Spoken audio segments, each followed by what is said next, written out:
জুলাই মাস কোন সবজিগুলো চাষ করব।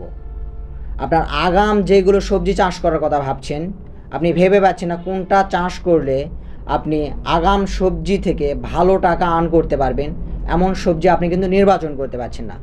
হ্যাঁ, তো এই জুলাই মাসে আপনি 40 থেকে 80 দিনে ভালো একটা রেজাল্ট চাচ্ছেন এই সবজি থেকে, তাহলে আপনাকে আমি বলবো যে আপনার জমি যদি বেলে দোআঁশ মাটি হয়ে থাকে তাহলে আপনাকে ফুলকপি বাঁধাকপি চাষ করতে হবে। কারণ এই সময়টাতে আপনি দেখতে পাচ্ছেন যে আবহাওয়া আপনার এই বৃষ্টি এই রোদ, তো আপনি এই সময়টাতে কিন্তু আপনি কি করতে পারেন, ফুলকপি আর বাঁধাকপি চাষ করতে পারেন। তারপরে আপনার জমি নির্বাচন আগে করতে হবে।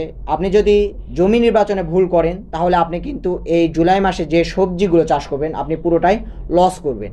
তারপরে আপনি দেখতে পাচ্ছেন মরিচের ক্ষেত্রে আপনাকে সর্বপ্রথম যেই জিনিসটা মাথায় রাখতে হবে সেটা হচ্ছে জমি নির্বাচন। প্রথমে আপনাকে মরিচ চাষ করার জন্য জমি নির্বাচন করতে হবে। এমন জমি নির্বাচন করতে হবে যেই জমিতে আপনার মরিচ চাষ ভালো হবে। তো মরিচ চাষ কোন মাটিতে ভালো হয় সেটা আপনাকে আগে জানতে হবে। আপনার যদি দোআঁশ মাটি থেকে থাকে, এই দোআঁশ মাটিতে আপনি মরিচ চাষ করতে পারেন। কারণ আমরা দেখতে পাচ্ছি এখন কিন্তু মরিচের বাজারে পাইকারি আপনার মিনিমাম 250 থেকে 300 টাকা কেজি দরে মরিচ বিক্রি হচ্ছে।